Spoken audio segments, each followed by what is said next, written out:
Rowing Sentences presents Against an Angry Ocean, Part 3. An issue. The ship is sailing smoothly and calmly through the waters. Or is it? This story is written and narrated by Michael Henry. It is a work of fiction, so any names, characters, businesses, events, and situations within the story are products of the author's imagination. Any resemblance to real people, situations, characters, businesses, events, and or fictional events, characters, businesses, and so on is purely coincidental. Copyright 2025, Michael Henry. All rights reserved.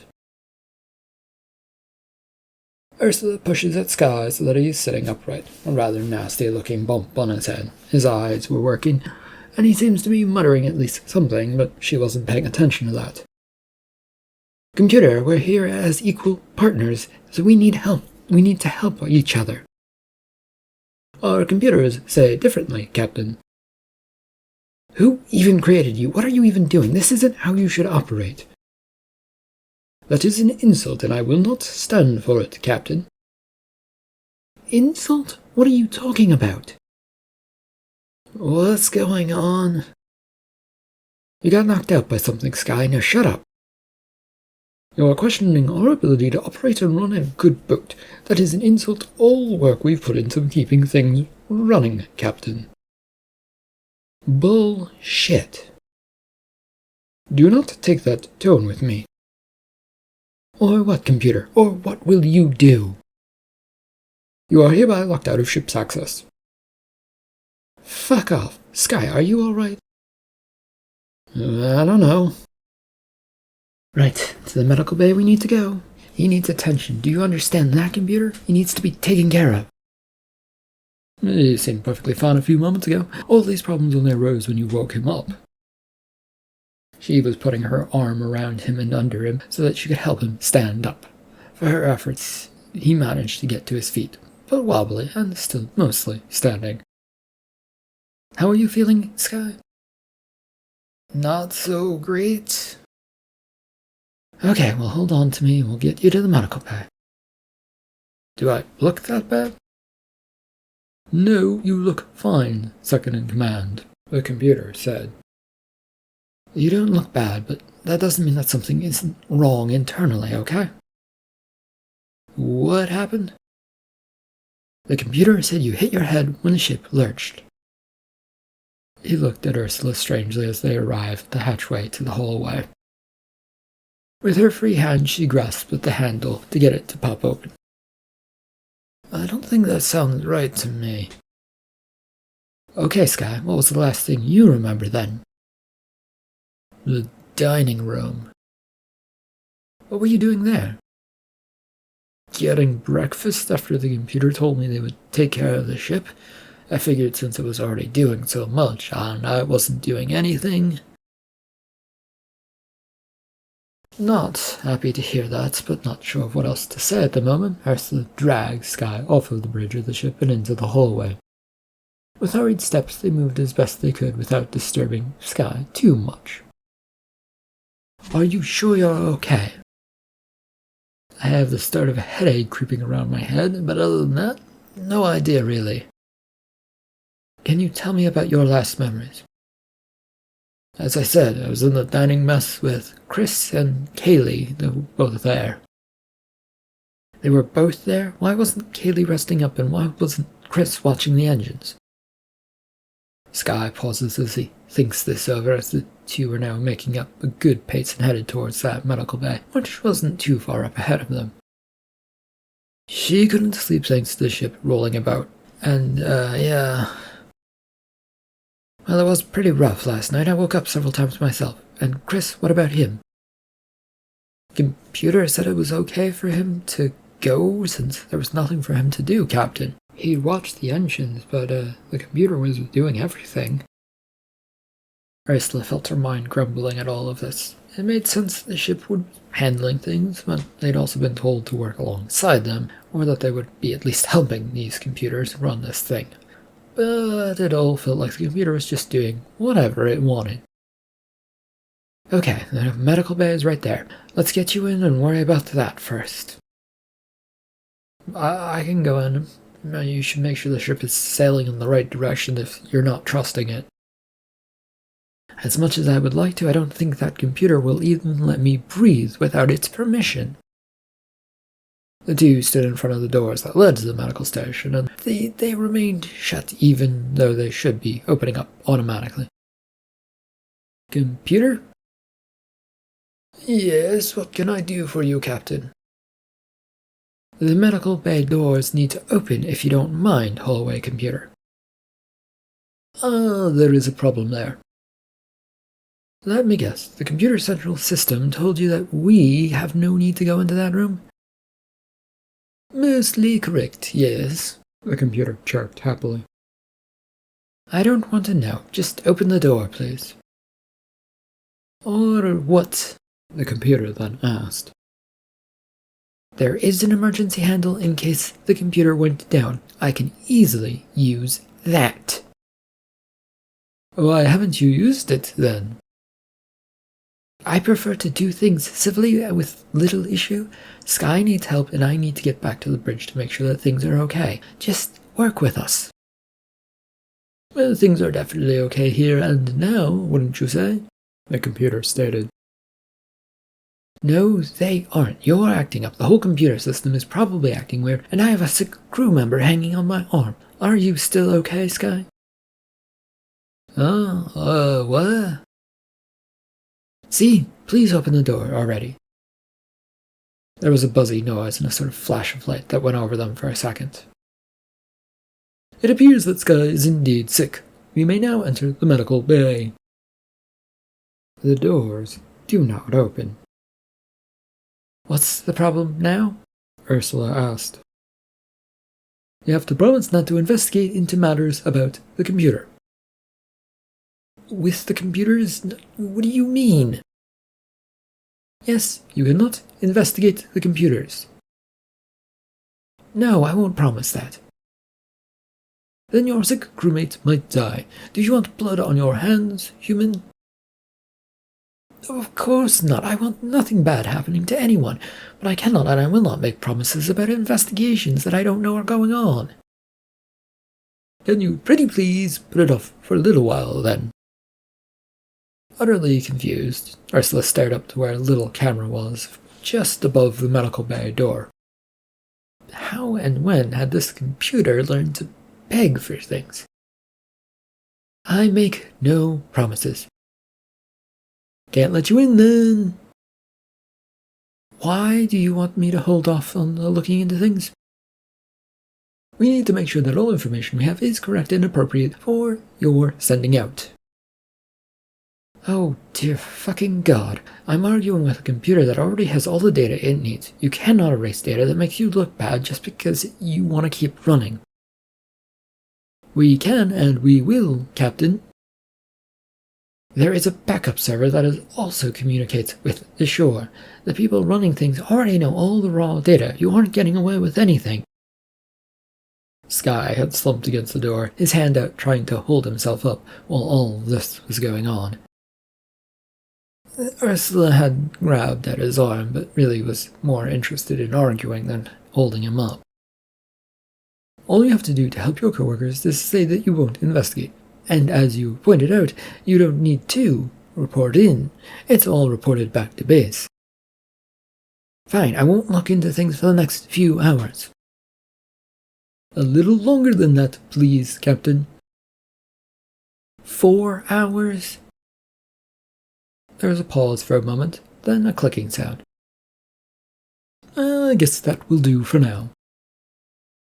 She sighs in relief as the door zips open, and she had to grab a hold of Sky lest he fall into the room. Both teetered for a moment on falling over, but with some footwork, they stayed upright. My head hurts. I know. It's weird that I don't see some sort of bump on it, though.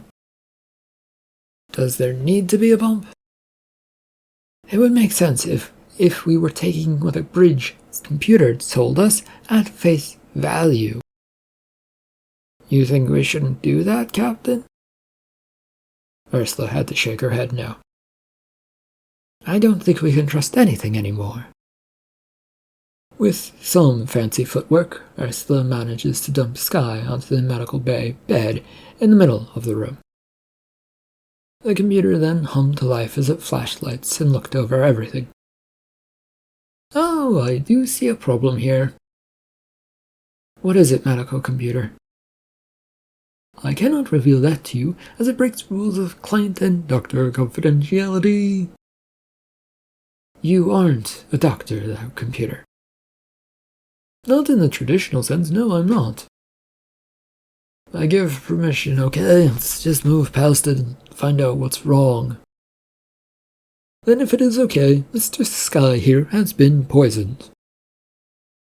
Everyone falls quiet at this news, and Sky looks to Ursula as she looks to him, and then the ceiling to wherever this computer was operating from, and they just sort of all stood there.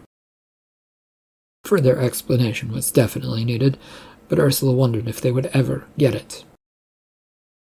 "Can you, be so kind and explain what you mean, computer?" "Yes, and make it quick while you're curing me of it." "All I know is that there is a small pinprick on his forehead that has poison on it. It is a slow-acting one, and it shouldn't be too hard to get rid of." "How did it get aboard the ship? Who poisoned who?" "Perhaps that's what you should be investigating instead of the computers for its issues, Captain." "Your issues. I know you're a hive mind of computer, acting like you're separate ones from the other branches, but you really aren't." No, we are a bit separate from one another. There isn't a constant link, as we aren't constantly working with one another." "Wait, does that mean you shut down if no one is in the room with you?" There was another pause of silence that overtook the space. "Computer, answer the question," Ursula demanded.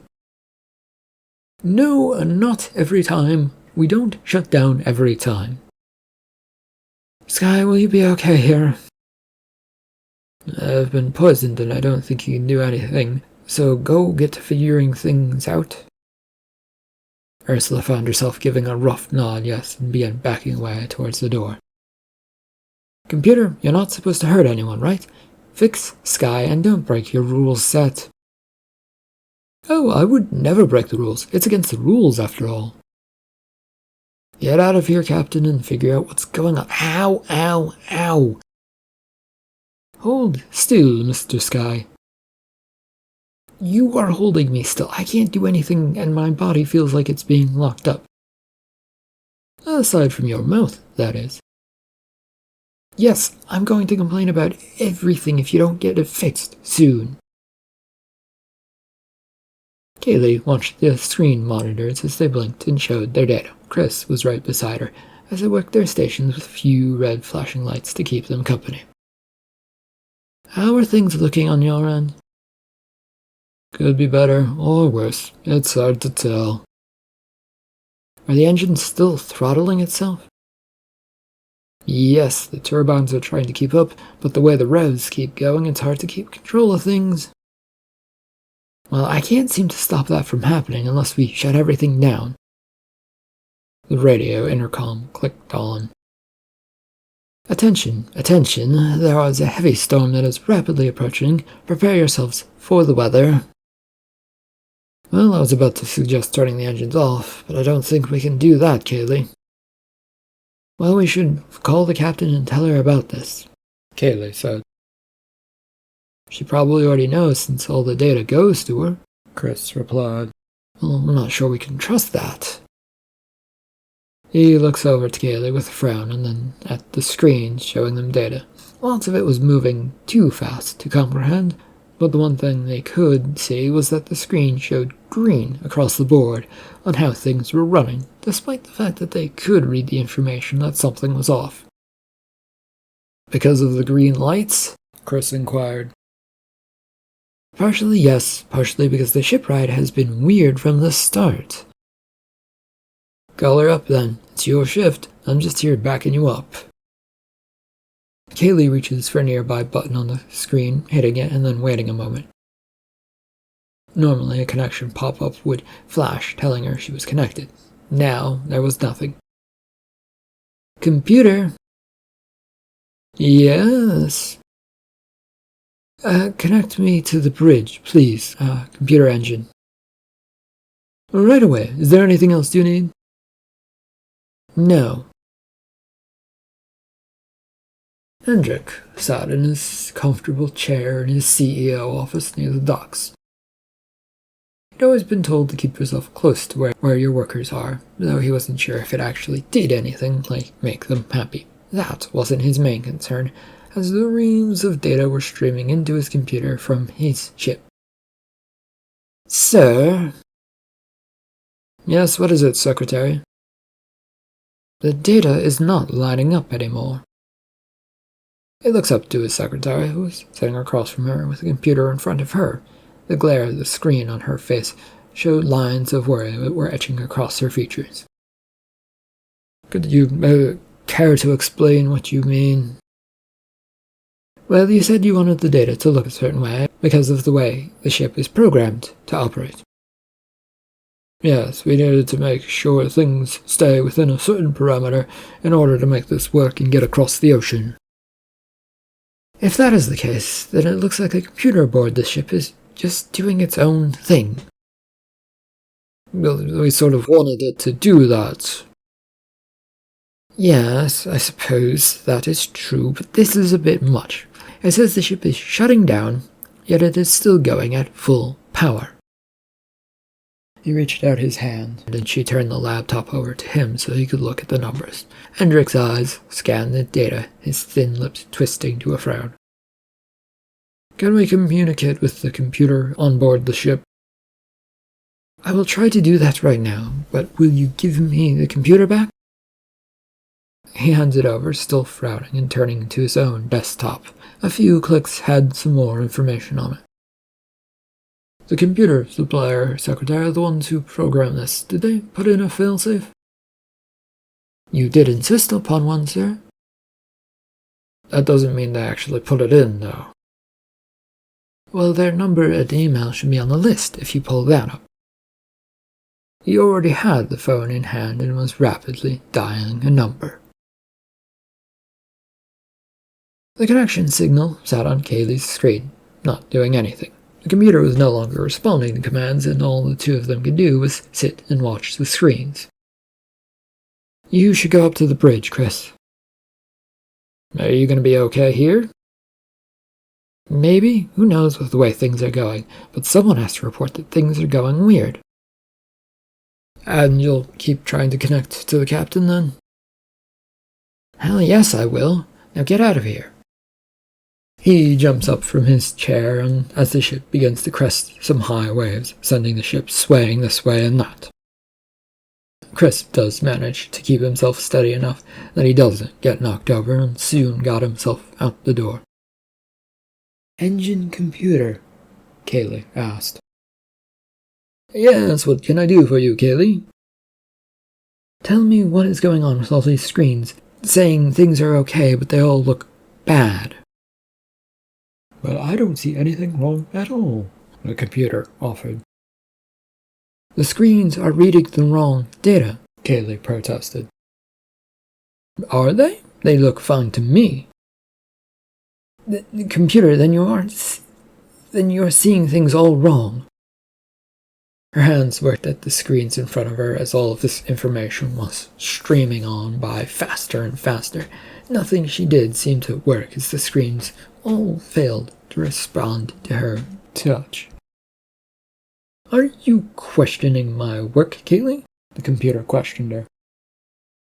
No, I'm saying there's a problem as I can't control anything here. I will point out, Kaylee, you aren't supposed to control it. I am. The computer is the ultimate answer. The ship was heavily swaying from side to side with the crash of waves hitting it. Kaylee adjusted her sitting position to better brace herself as the sound of water slapping against the boat echoes throughout the engine room. Give me some control of the vessel so that we can get through this storm, Kaylee requested as nicely as she could. My orders do not allow for you to have control. Why, computer? Because we know how best to run the ship. Why do you think things are going the way they are going, Kaylee?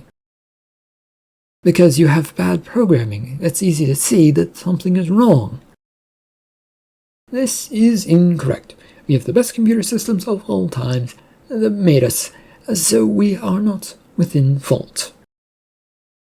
It made it so that whatever made it so that you wouldn't respond to humans. Well, I'm responding to you now, aren't I? You're talking to me, computer, not helping me save this boat from crashing. It does not need to be saved. There was a fuzz of static from the intercom system as the captain's voice broke through. An engine room. I need steady engines. What's going on down there? Ask the damned computer. There was no response as the static overtook the intercom and then completely cut out. This left her with just the screens in front of her, which were now doing things but lagging heavily.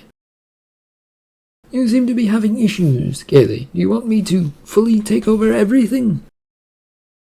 You are my issue, yes. Why are you doing this to this boat? You think I'm controlling the issues you're having, Kaylee? What else could it be since you say that nothing is going on? Kaylee complained. I think you should calm down. Despite all the lag on the screens, making things jumpy so that the apps would open and then close, and then try again over and over, she got to what she needed on the screen. Let's try this little trick then. Her finger pressed the button on the screen and pulled back as she saw a mechanical arm drop from the ceiling. It was a rather long, sickly-looking needle at the end of it, which was pointed right at her. You've been very naughty, Kaylee. The needle began to rapidly approach her, aiming towards her heart.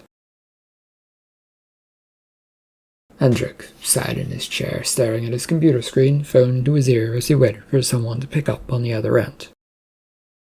The problem was it had already been 15 minutes of him sitting there like this with his phone ringing.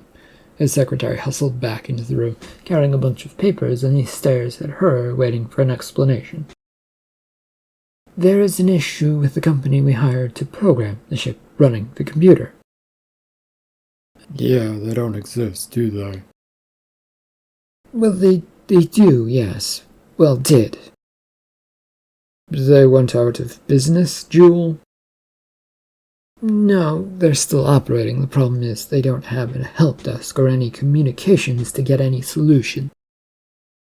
How did they get hired then? You looked over the bids and went with the one that you felt would fit the best. That happened to be the Lost Developers Incorporated, which we hired to do this job.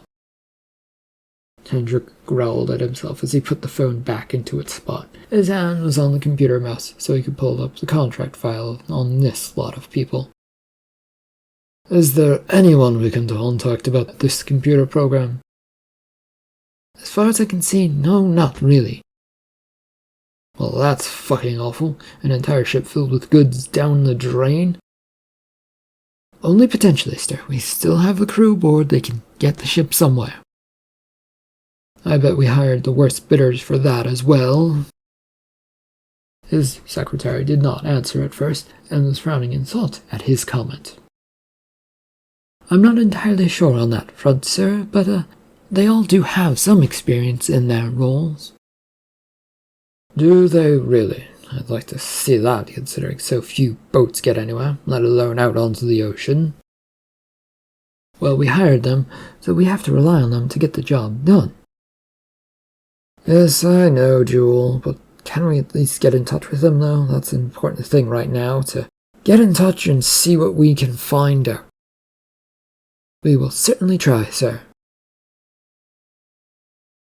The controls in front of Ursula were locked up and unwilling to move, even in the slightest.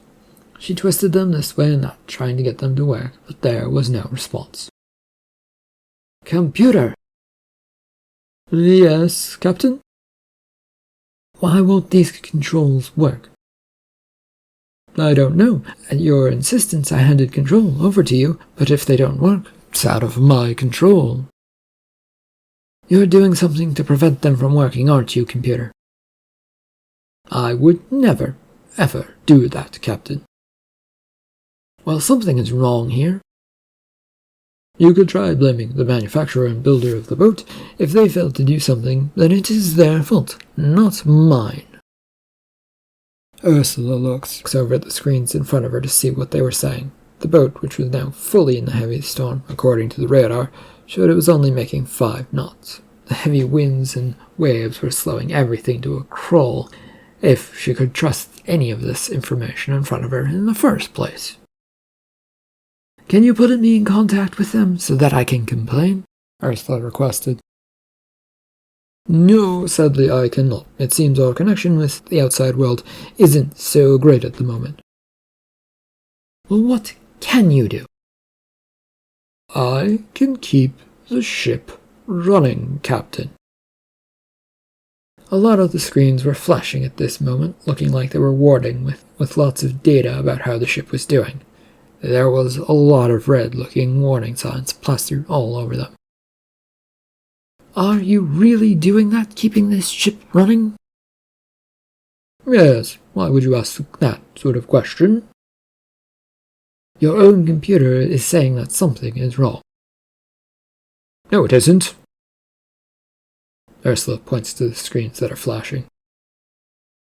Then why do I have warning screens, Are you in control and say everything is fine, but these screens keep popping up, so are you in control of this ship or not? There were some really loud beeps in response, and then a knock at the door. Hey, it's Chris. Can I get through this door? Try the handle some more. There were a few more loud bleeps, and the helm at the wheel in her hands suddenly went from slack to tight. But she now found herself scared to move it about, just in case it did actually move the ship. She heard the door open just in the back of her mind, and didn't really register it as she was more worried about the controls that were now feeling slightly alive.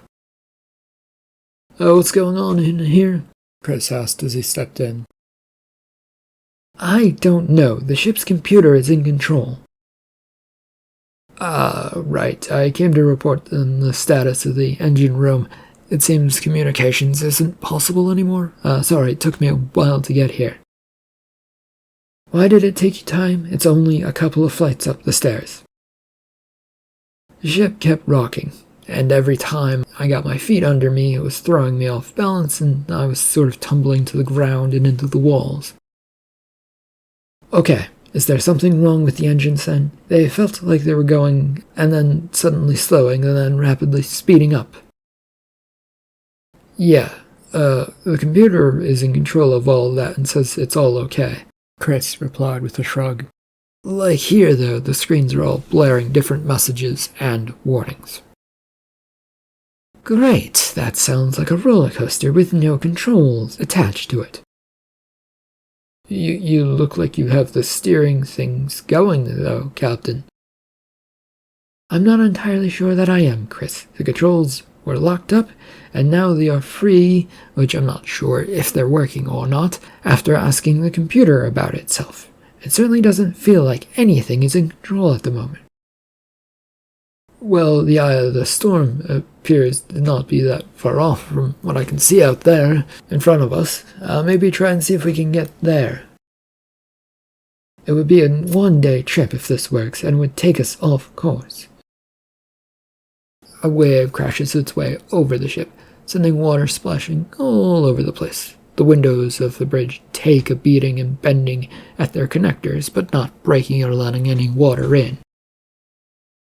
I don't know if the ship can take much more of this storm. We got problems with the engines and now the computers. Our best bet is to head for the clear water, Ursula. This wheel might not do anything, though.